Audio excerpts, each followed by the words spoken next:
Welcome to an early morning on A Sportsman's Life. We just slipped into the blind with my bow. 47 degrees, northeast Texas. Third week of the bow season, and we're gonna see if we can't get on a deer. It's just an absolutely gorgeous morning. Let's watch the sunrise and sit back and see what we see.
As much as I'd like to take this guy, he's probably a 1 year shy of what I'm looking for.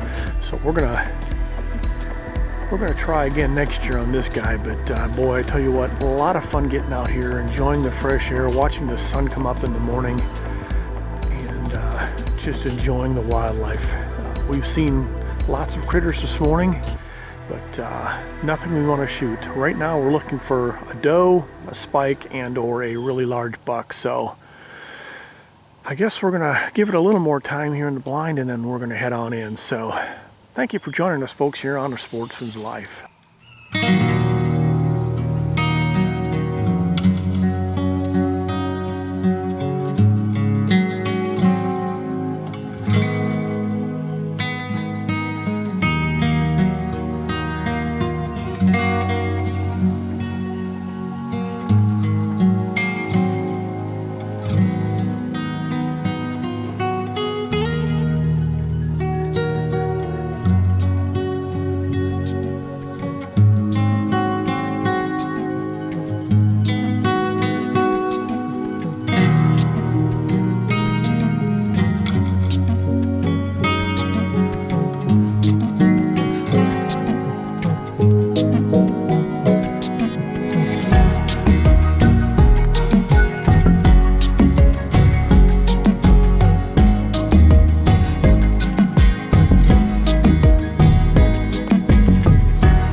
Well, folks, we are back at camp.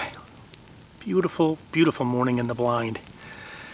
That buck was a nice one, but we've been seeing some bigger ones, so we are going to hold tight. There's a lot of season left in front of us here yet, so much more hunting to come here on A Sportsman's Life. So, folks, stay tuned. We've got a great show coming to you here on A Sportsman's Life. Well, folks, it's Luke Clayton. If you enjoy tamales, but really probably don't have the time to make them, it's a pretty long task to make tamales. We're going to make some tamale pie today in our Dutch kettle. Now, you can use masa flour, but this masa harina, it's actually Bob's Red Mill. You can order it on Amazon. It's pretty widely available. Masa harina is what you want to use. And I've actually made up a little bit of the masa. Actually, you just put 2 cups of the masa harina in a bowl, add a little salt, about a teaspoon of salt, and about a teaspoon of baking powder. Stir it up real good with some, you can use a beef broth or chicken broth. And I put about a half a stick of butter, unsalted butter in this. Stirred it up to a consistency that you can spread. Looks a lot like cornbread mix, really, but this masa harina gives the tamale pie the tamale flavor. Now, it's not exactly tamales, but it's pretty doggone close. So that's what we're going to make. So, folks, on our tamale pie, we begin with our cast iron, number 10 cast iron pot here, Dutch kettle. And I've browned about 1.5 pounds of, actually this is wild pork, ground wild pork. You can use beef, whatever you have, ground meat that you like. And to that I added half of a chopped onion, 1 seeded and cored. I actually scraped the jalapeno, didn't want it too hot. 1 jalapeno chopped up really, really fine. Salt, chili powder, probably about a 1/4 of a cup of chili powder, cumin. So I browned all this up with the onion, the cumin, the salt, the chopped jalapeno, chopped it up really, really fine, and cooked it all down. We're going to add a small can of diced tomatoes next, and some corn, a can of corn, and basically just heat this through, let it all cook down pretty much, and then we will put on top of this, we will put our masa flour on top of it, bake it at 325 degrees for about 40 minutes. So it's pretty simple. And you know, if you like a lot of garlic, put a lot of garlic in it, garlic powder. If you like a lot of cumin, which I do, add a lot of cumin. If you like it real spicy, put 2 jalapenos in it. So you get the basic idea. Like most of my seat of the pants cooking, I don't really have I honestly don't measure anything. I just kind of cook it to taste. But here's the basic of our tamale pie. Let me get some tomatoes in here and stew it down, then we'll put our masa flour on it. Okay, my friends, here is the tamale pie meat with you can see the corn in there, all the ingredients. Let's put a little cheese. I think everything's better with a little cheese, especially this dish. We'll coat the top of it with cheese. That's plenty. Now, I'm going to spoon the masa flour that's already prepared. Have it in a bowl right here, of course. We're going to spoon that on top and make just like we were making cornbread, and then we'll pop it in the oven at about 325 for about 35 minutes. This will be the making of our tamale pie. So let's put our masa on top. Okay, so here we go. Masa is on top. There's probably about 1.5 inches of masa. You could look at this like cornbread, but it's not cornbread, it's masa flour, and it's going to make it taste like tamales. So let's pop this in the oven, let it cook, and then I'll break it out here in about 40 minutes and we'll slice up a piece and let you take a look. Folks, this is something you can cook at camp. I'm making this at home. I'm going to take it to camp, and instead of cooking with coals like I usually do, I'm going to cheat. I'm going to put this in the oven, and bake it. Put it in a Tupperware type plastic container and take it to camp. We'll have us a good camp meal of tamales. Actually, not real tamales, but it's pretty doggone close to tamales. So let's get her in the oven, get it cooking. Well folks, here we go, golden brown. I wish you could smell this. I wish we had smell-o-vision here. You know what I'm gonna do? I'm gonna cut a little slice out of this and sample it right now. I don't think old Larry and Jeff, I don't think they'll know. They won't even miss it when I get to count. We cut a little piece off here and let's see what it looks like. Oh yeah, folks, they'll never miss this little piece right here. You can see all that ground meat and all the ingredients in there and the top of it. And here's what old Luke is about to indulge in right here.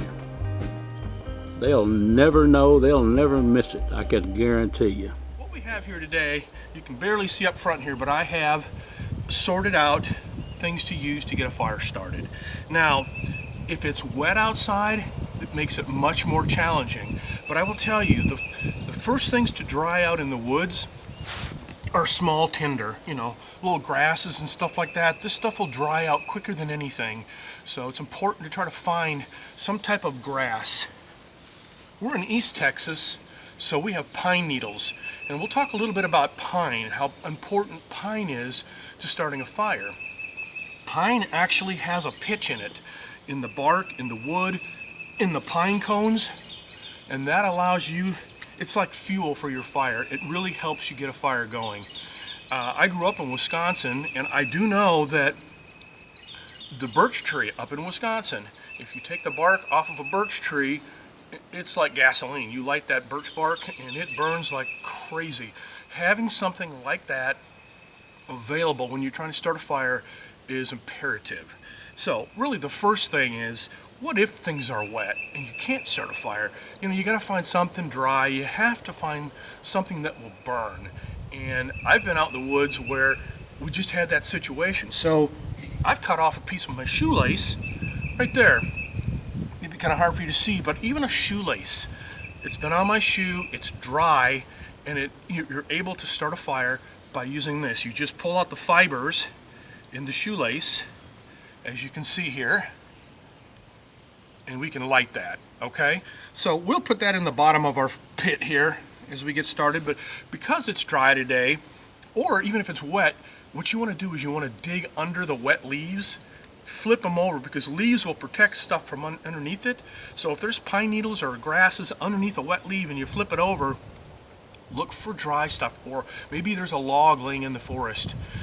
What's underneath it may be dry, so you want to look for dry things when it is, you know, you're trying to put your fire together. So we're going to get started here. We're going to take our smallest of tinder, which is going to be pine needles. This is very critical to starting our fire. That, along with these grasses, they burn extremely fast. They're so small, and you kind of put these two together, and you're going to have one heck of a good bundle to start a fire. Then what I've done is I've gone up in size here. So we have some small twigs, some little medium to small branches, and then some medium-sized branches. And what we don't have set aside is big logs, but we'll get those. We'll have those ready, or we'll find some wood around. But you want to have all of these right in front of you, ready to go when you're ready to start a fire.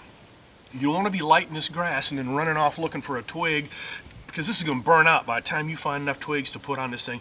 Break them up, have them ready to go, and you're good to go. So we're going to put this in the bottom, and we're going to take just some of our twigs, because these are small enough, and of course these are pine. And the reason I chose pine, there's sweet gum, there's oak, there's all sorts of stuff around here, and you can use it. It's just that this has that sap in it, and it will burn. So using this out of the gate will really get things going quickly. So I'm going to have this set aside in here. And what I'm going to do, and I'm just going to use a trusty lighter today. I would use my magnifying glass, but the sun is not here. And so what you're going to do is you're just going to light this bundle, and you're going to get this going, right? And once you get this going, I mean, that's the base for your fire. And you can see how quickly that went up. And lay that down in here, and you're going to start putting the smallest of twigs right on top. And you're going to let those get going. The smaller the twigs, the better, because they're going to take off. And as this is burning, you're laying small twigs on it and getting them going. I'll get the camera up here in a second, you can see, but just try to get the small stuff on there. first. We'll grab a little bit more here. We're sitting right in the smoke. Whew. It's going already. Now notice I have pine cones here. Again, pine cones, just like this small stuff, boy, that stuff will burn quickly. So as I get this small stuff going, I'll put the rest of the small stuff on, and then we're going to move to a little bit larger pieces and get them going. But as you can see, we have a quality fire burning already. Perfect. It's nice and toasty. So we're going to sneak over here. These are a little bit larger than the ones we just had, and we're going to start stacking those on. You know, wait till the fire gets going pretty good. You don't want to put it out by stacking too much stuff on it at one time. There we go. We're going to slide that forward a little bit. Let you kind of look at that. Ah, a nice warm campfire. All right, again, these are beautiful to have because they burn like crazy. Put that pine cone right on top. Got a few more here. Toss them in and around there, and they are going to burn. Lastly, 1.5 inch, 2 inch around, maybe pieces of, once again, pine. I've used pine because why? It burns really good. We can move some of these pine cones up on top, really get them going, and then we'll start sticking some of these big branches on. Just like so. And as you can see, folks, that is how you build a campfire. I can put all these on and it's going to burn like crazy because everything below now is really taken off. So we've got our campfire going now at this point with those 1.5 to 2 inch branches, if you will, put on this fire. Now it's time to take off and go find something a little bit bigger to set on this thing. You don't want to wait too long. This will burn down, because it's pine, this will burn down in 7 minutes, maybe 10 minutes at the most. This will be burned down to just like the coals. So, but if you want to keep this thing going, obviously you want to put on some heavier logs. So that's our kind of our campfire 101. John Wilson, it looks like it's going to be a bear of a year when it comes to hunting season. We're not far away from hunting season right now, are we? No, we're not. It'll be here soon. And Double Nickle Taxidermy is prepared, I'm sure. We're ready to go. You're ready to go? Getting ready to go. Getting ready to go. What advice can you give somebody? Let's say he takes a deer somewhat like there that I'm looking at right there, but maybe not quite that large, because that's a pretty big deer.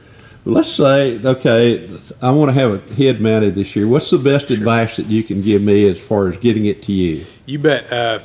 Field care is of utmost important as far as your trophy's concerned. Get it to us quickly, especially earlier in the season. It's going to be warm outside, and those hides, anything over 40 degrees, bacteria starts to grow in the hide after it's harvested, and the hair will start slipping. Right. So get it skinned, get it cold quickly, and get it to us ASAP, and we can take it from there. But the main thing is, make sure you're careful with your cuts when you're gutting the deer. Don't go too high up into the brisket.